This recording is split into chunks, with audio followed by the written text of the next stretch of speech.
하나님께서 저에게 오늘 주신 말씀 사도행전 4장 12절입니다.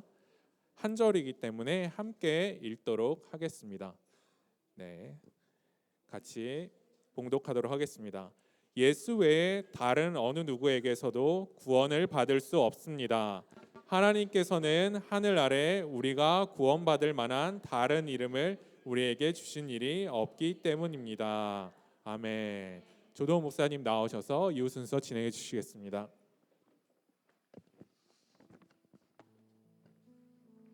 우리 옆 사람에게 다시 한번 인사할까요? 오늘 부활절입니다. 예수님께서 다시 사셨습니다. 한 번 더 당신도 다시 사실 것입니다. 네, 오늘 함께 예배하고 또 기도하면서 여러분의 삶이 하나님 앞에 온전해지시기를 축복합니다. 우리 함께 기도하기 원하는 것은요, 우리 함께 이 시간에 또 북한 주민들과 또 탈북민들을 위해서 기도했듯이 우리 오늘 기도할 것은 우리 북한 주민들을 위해서 같이 한번 기도했으면 좋겠는데요. 1907년에 평양 대부흥 운동이 일어났습니다. 근데 그때 평양만 그 대부흥 운동이 일어난 것이 아니라 사실 북한 전 지역에 영향을 주어서 함경북도나 이런 그 거의 백두산에 있는 그 지역까지도 사람들이 찾아와서 장대원 교회에서 예배했던 그런 기록들이 있습니다. 그런데 그 장대원 교회 그 언덕에 지금 무엇이 있냐면 김일성 동상이 거기 서 있습니다. 그리고 거기 와서 김일성에게 엎드리라고 그렇게 지금 많이 강요를 당하고 있죠. 이 시간 함께 기도할 때 하나님, 우리 평양에 다시 한번 부활로 인해서 우리 부활을 맞이하는 우리 북한의 모든 주민 될 수 있도록 하나님 은혜 도와여 주시옵소서. 평양에 다시 한번 찬양이 흘러넘치기 원합니다. 하나님의 말씀이 넘치기 원합니다. 평양을 시작으로 북한이 변화되게 하여 주시고, 평양을 시작으로 하나님의 말씀이 가득한 땅 되도록 북한을 축복하여 주시옵소서.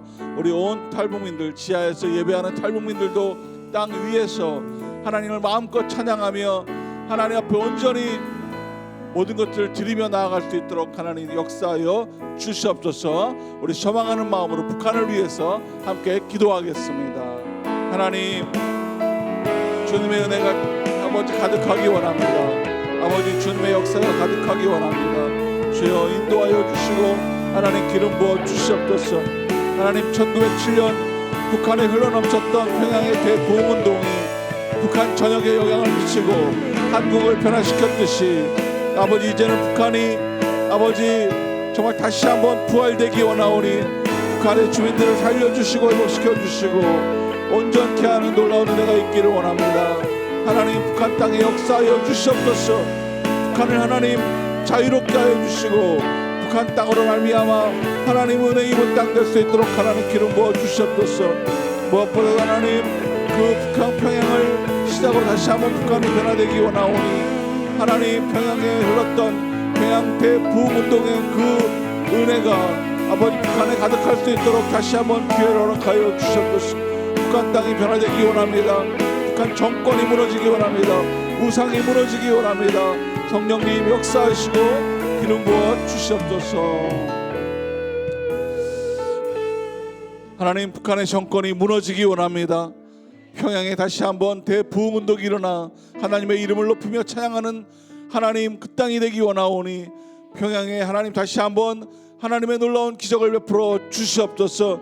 평양을 시작으로 북한이 변화되게 하여 주시고 북한의 주민들이 참 자유와 부활의 참 의미를 다시 한번 선포할 수 있도록 은혜 더하여 주시옵소서. 모든 것 주님께 의지하며 예수님의 이름으로 기도했습니다. 아멘. 우리 북한을 변화시켜 주신 하나님 마음 찬양하며 박수하겠습니다. 오늘 부활주일인데 여러분이 부활에 오늘 정말 예수님이 부활했나 막 이런 기쁨을 혹시 누리십니까? 왜냐하면 그 부활의 기쁨을 누리지 못하는 가장 큰 이유는 저도 마찬가지지만 내가 안 죽었기 때문에 그래요. 내가 죽으면 다시 살아나는 기쁨을 감당할 수 있습니다. 세례 때나 또 침례 교회에서 사람을 물에 빠뜨렸다가 건져내는데 정말 죽는 것이죠. 죽으면 살 수 있습니다. 그러면 참 기쁨을 누릴 수 있죠. 특별히 오늘 이렇게 제가 간식을 이렇게 보니까 와, 간식을 먹을 만한 간식이, 그래서 저도 순예배를 들어가야 되나 싶은데 오늘 간식팀에서 계란, 이게 삶은 건 아니고 구운 계란인데요.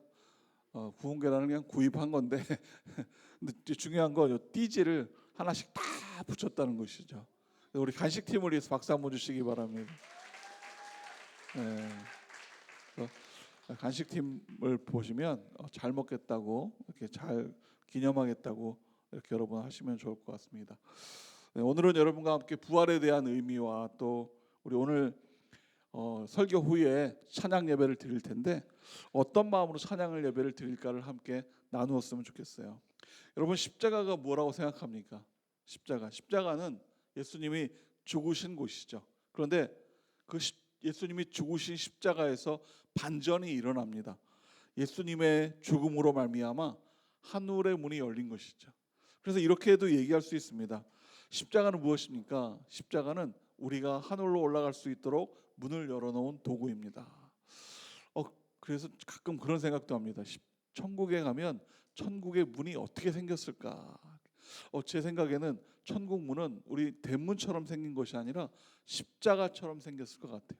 그래서 우리의 마음이, 정말 우리의 영이 십자가로 삶을 살아가는 사람은 그 문을 쉽게 통과할 수 있는데, 근데 우리의 영이 세상에 똑같이 욕심을 가지고 욕망으로 또 세상에 정말 사단이 원하는 것들로 살아가서 살이 찌면 그 십자가를 통과할 수 없는 것이죠. 이 땅에 살아갈 때는 십자가의 모습으로 살아가야 됩니다. 당시에 짐승들로 제사를 드렸던 그 성막에 지성소가 있었는데요. 지성소가 찢어집니다. 예수님이 죽으심으로 말미암아 지성소가 찢어짐으로 예수님께서 그 천국으로 들어가신 증거가 되는 것이죠. 그래서 십자가를 다른 말로 또 바꾼다면 하늘문이 열린 구원 사건이라고 할 수 있습니다. 휘장이 찢어짐으로 말미암아 누구든지 그 휘장으로 천국으로 들어갈 수 있다라고 하는 것이죠. 바로 그 십자가가 예수님의 흔적이기 때문에 그냥 놔두셔도 됩니다. 더 헷갈립니다. 예수라는 이름이 아니면 그래서 하늘문을 열 수가 없는 것입니다. 심지어는 예수님이 들어가신 그 길, 왜 예수님께서 휘장으로 먼저 들어가셨는가? 우리에게 모범이 되시기 위해서, 길이 되시기 위해서 들어간 것이죠. 여러분에게 한번 질문을 드리면, 십자가에서 예수님이 돌아가셨을 때 휘장이 찢어지고 예수님이 죽으셨을까요? 아니면 예수님이 죽고 휘장이 찢어졌을까요? 누가에 의하면, 물론 마태나 마가는 애매하게, 그래서 예수님이 숨을 거두시고 이에 이런 식으로 좀 애매한 표현으로 썼지만, 누가는 그 타이밍을 좀 정확하게 기록을 하고 있는데요. 제가 자막팀에 부탁을 드렸습니다. 누가복음 23장 45절 46절 말씀인데 누가의 기준입니다. 같이 한번 읽어볼까요? 시작. 해가 빛을 잃었고 성전의 휘장 가운데가 찢어졌습니다. 예수께서 큰 소리로 부르짖었습니다. 아버지여, 제 영혼을 아버지의 손에 맡깁니다. 이 말씀을 하시고 나서 숨을 거두셨습니다. 그래서 누가에 의하면 휘장이 찢어지고 나서 예수님이 죽으셨다, 숨을 거두시고 예수님도 역시 찢어진 그 휘장을 통하여 아버지께 간 것을 우리는 알 수 있죠. 그래서 오늘 우리가 읽었던 것처럼 이런 말씀이 있습니다. 예수 외에는 다른 어느 누구도, 하나님께서 그 예수님의 이름 외에는 다른 것도 구원을 받을 수 없다라고 이렇게 말씀합니다. 성경이 우리에게 확실히 얘기해 주죠. 그래서 더불어 하늘 아래 하나님께서 우리에게 구원받을 다른 이름을 주신 일이 없다라고 하는 것입니다. 예수님께서 우리에게 모범이 되시기 위해서 휘장이 찢어진 그 길로 들어가시고 우리로 하여금 나를 믿고 들어오라 이렇게 말씀하는 그 길이 바로 휘장의 길이, 바로 천국의 길이죠. 그래서 우리의 목표는 천국이 돼야 됩니다. 이 땅을 살아갈 때 참 여러 가지 어려운 점이 많이 사실 있죠. 제가 좀 고민하면 인생은 좀 어떤 면에서는 공평하지 않다라는 그런 생각도 들 때가 있어요. 왜냐하면 평생이 울퉁불퉁한 그런 비포장도로와 같은 삶을 살 때도 있습니다. 또 어떤 사람은요, 정말 죽도록 달렸는데 그 끝이 낭떠러지, 어떻게 할 수도 없는 그런 상황 속에서. 근데 인생은 우리에게 늘 문제를 던지죠. 어떻게 해결할지, 어떤 방향으로 나갈지 우리에게 문제를 던져서 우리는 그 인생의 문제를 해결하기 위해서 싸우다 보니까 끝까지 가 있을 때가 참 많습니다. 그런데 진짜는 뭐냐면, 진짜는 하나님이 제시한 길을 찾는 것입니다. 우리는 인생에서 답을, 우리가 살아가는 그 지점까지만 가는 것이 인생의 끝이 아니라 하나님이 우리에게 약속한 그 휘장 안으로 들어가는 길을 찾는 것이에요. 어떻게 그러면 도대체 우리는 그 휘장 안으로 들어갈 수 있을까? 오늘 우리가 드리는 찬양 예배가 그 답이 될 수 있습니다. 여러분, 우리는 왜 찬양 예배를 드릴까요? 그래서 한 달에 한 번씩, 저는 사실 찬양 예배를 매주 드리고 싶어요. 근데 뭐 여러 가지 상황이나 또 여건이 안 되고, 오늘도 사실은 설교도 이렇게 딱 달랑 2장 가져와서 설교하기 때문에 뭐 매번 이렇게 설교할 수 없으니까 한 달에 한 번씩 설교를, 찬양 예배를 하지만 찬양 예배를 왜 할까를 잘 아셔야 됩니다. 찬양 예배를 왜 할까? 찬양 예배의 참 의미는 무엇일까? 그래서 오늘 여러분이 찬양할 때 그 참된 의미를 깨달을 때 찬양을 통하여 놀라운 기적들이 여러분 가운데 일어날 수 있습니다. 찬양은 나 즐거우라고 그냥 노래를 부르는 것이 아닙니다. 뭐 앰프 소리 크게 하고 음악 소리 크게 해서 막 소리 풍악을 울리는 것처럼 막 시끄럽게 해서 막 기분이 좋아지고 그런 걸로 인해서 우리가 찬양 예배를 드리는 것이 절대 아닙니다. 찬양은 하나님을 만나는 통로가 되는 것입니다. 오늘의 교회도 하영주 목사님 때부터 전통적으로 예배를 드릴 수 있죠. 서서 뭐 종땡 치면 막 일어나고 막 그런 형식적인 예배가 아니라 하 목사님께서 앞에 찬양을 세우고 뒤에 성가대를 세우고 이렇게 하면서 찬양으로 그 문을 였습니다. 왜 찬양으로 문을 여냐면 하나님을 만나는 통로가 되기 때문에 그래요. 그래서 그 통로에서 하나님의 말씀을 들을 수 있는 마음도 열리게 되고 하나님을 만나는 그 마음이 열리기 때문에 찬양을 하면 성령께서 나에게 지금 찾아오시는 것을 여러분이 깨달을 수 있다라고 하는 것입니다. 찬양하면 영이 바뀌는 것이에요. 제가 기도원에 언제 한번 가서 찬양을 하는데 처음 갔을 때는 좀 저도 그 기도원 예배를 아주 오랜만에 한 청년 때는 가봤지만 이렇게 커서는 처음 가봐서 처음 막 하는 게 어색했어요. 그래서 막 처음 예배를 드릴 때는 사실 그냥 따라만 대충 부르고 박수치고 그랬는데 한 4-5번 지나면서 마음에 제대로 한번 드려보자는 마음으로, 그래서 막 진짜 찬양, 그 기도원은 이런 자막도 없습니다. 성가 막 찬양하다 288장입니다. 그럼 막 찬양 막 치고 찬양 끝나면 305장 막 305장 찾아서 부르고 막 그렇게 하는 기도원은. 근데 정말 그렇게 하면서 막 박수 치면서 찬양을 4-5곡 부르다 보니까 마음이 달라지는 거예요. 예배를 진심으로 드리고 싶고 막 말씀이 막 갈급해지고 그런 마음. 오늘 여러분이 찬양 가운데 영이 갈급해지는 축복이 있기를 축원합니다. 때로는 우리가 찬양하면서도 마음이 막 분노로 가득 차 있고 마음이 제대로 정리가 돼 있지 않는다면 그러면 여러분은 찬양을 하는 것이 아니라 노래를 하는 것이에요. 앞에서 그냥 뭐 여기서 막 찬양하고 막 악기가 울리니까 뭐 그냥 노래하듯이, 그래서는 성령이 여러분 가운데 역사할 수 없습니다. 여러분이 마음을 온전히 열고 그리고 하나님을 기억하면서 하나님 앞에 찬양하며 나아갈 때 성령께서 여러분을 찾아오시는 것이, 성령이 우리 가운데 오면 나타나는 현상들은 바로 기적의 역사들이 나타나는 것입니다. 내가 생각했던 마음에 품었던 것이 성령님으로 인해서 우리 가운데 역사할 수 있는 것입니다. 그래서 찬양은 우리의 마음을 바꿔주시는 거예요. 예수님의 성품으로 바꿔줄 뿐 아니라 우리의 길도 바꿔주시고 우리가 생각하는 것도 하나님의 생각으로 바꿔주셔서 우리가 어떤 방향으로 어떤 삶을 살지를 하나님께서 지혜와 명철을 더하여 주신다라고 하는 것입니다. 찬양은 절대 노동이나 일이나 뭐 이런 사역이 아닙니다. 그리고 막 찬양한다 그래서 막 다른 사람이 다 서 있으니까 눈치 봐서 이렇게 서 있을 필요도 없어요. 앉아서 찬양을 해도 괜찮은데 진심으로만 찬양하면 됩니다. 오늘 여러분 찬양 예배가 여러분의 정말 덕이 되는 성령이 충만한 그런 시간 되어지기를 소망합니다. 스스로 그래서 막 나 오늘 찬양 그 스스로란 말을 보니까 우리 그 탈북민들을 보니까 절로 이렇게 하더라고요. 예, 절로 막 나 잘했어 막 이렇게 할 필요도 전혀 없고요.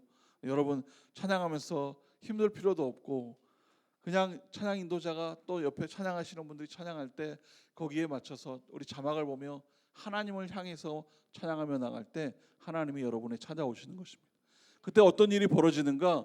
우리가 찬양하는 동안에 내가 찬양 가운데 휘장 안으로 들어갈 수 있는 것입니다. 그래서 천국의 소망을 가지고 있는 그 꿈으로 우리가 천국의 삶을 살아가게 되는 것이죠. 중요한 건 아무나 그 휘장으로 누구나 휘장으로 들어갈 수 있는 것이 아니다라고 하는 것입니다. 나 착한 일을 했는데, 나 좋은 일을 했어. 나는 법 없이도 사는 사람이야. 나는 다른 사람에게 나쁜 말을 한 적이 없어. 나는 남을 도우면서 살았어. 물론 반드시 이런 일을 해야 되는 것이죠. 좋아야 마음을 좋게 먹고 선한 일을 하고 법 없이도 살 사람들이 돼야 되고, 그러나 이런 것으로 천국에 갈 수 있는 것이 아닙니다. 저는 매주 수요일마다 오후 2시에 원래는 그 이주민들을 한글을 가르쳤었는데 요즘 어떤 한 분이 노숙자 분이신데 나이가 60이신데 한글을 몰라서 그 옆에 노숙자들한테 막 그 이런 좀 창피를 당하고 이래서 한글을 배우러 오셨는데, 이제 제가 목회자니까 거기 계시는 분이 저한테 좀 가르쳐 달라고 부탁을 해서 매주 수요일 오후 2시에 노숙자 한글을 가르치고 있어요.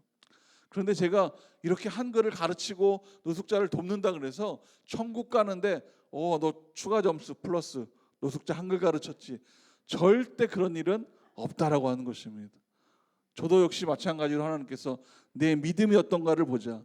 정말 너 중심에 하나님을 사모하고 하나님을 진심으로 하나님 앞에 말씀을 순종하며 그리고 십자가와 함께 동행하는 삶으로 그런 믿음으로 살았는지를 보자라고 저를 평가하는 것이지, 제가 노숙자를 도왔다 그래서 추가 플러스 점수 5점 막 절대 그런 일은 없다. 여러분도 마찬가지입니다. 오늘 찬양하며 나아갈 때 성령을 깨달아 여러분 안에 있는 믿음이 더욱 믿음다운 믿음이 되기를 축복합니다. 그래서 부활을 맛보는 것입니다. 하나님이 정말 살아계시는 것을 경험하게 되는 것이고, 또 성령님이 찬양하는 동안에 여러분에게 오셔서 어떤 일이 일어날지 우리는 아무도 알 수 없습니다. 성령님이 오시면 여러분이 생각한 이상의 것들로 여러분이 하나님 앞에 풍성한 은혜를 경험할 수 있는 것입니다. 저는 우리 하나 공동체가 찬양 예배를 하나님 앞에 드리며 성령 충만으로 믿음이 더욱 강해질 뿐 아니라 어떤 일이 있을지라도 세상의 삶에 힘들고 어려운 일이 있고 넘어설 수 없는 그런 고난 같은 일이 있을지라도 오늘 찬양하며 여러분에게 능력이 찾아오고 찬양하며 여러분의 기도가 응답받고, 그래서 여러분의 인생의 길이 열리고 그리고 여러분의 삶이 새로워지기를 축복합니다. 아마 어떤 분은 정말 힘든 인생을 사는 분도 있을 것입니다. 그리고 죄송한 얘기지만 저는 그런 줄 몰랐는데 우리 탈북민들 신방을 몇 번 가보면 정말 아주 그 좁은 곳에 이렇게 살고 계세요. 그러면서 제가 너무 좁은 데 살아서 목사님을 못 모셨습니다 이렇게도 얘기하지만 하나님은 절대 그런 것을 보지 않습니다. 큰 데 사느냐 작은 데 사느냐 뭐 큰 일을 하느냐 작은 일을 하느냐, 하나님 그거 보시는 것이 아니라 하나님은 여러분의 믿음이 크냐 작으냐를 보시지, 하나님은 여러분이 큰 곳에 사느냐 작은 곳에 사느냐를 바라보지 않는다라고 하는 것입니다.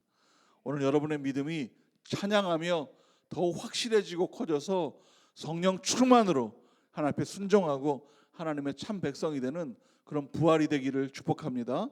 이 부활을 찬양하며 하나님을 만나는 그 기쁨이 가득할 때 우리는 살아날 수 있는 것입니다.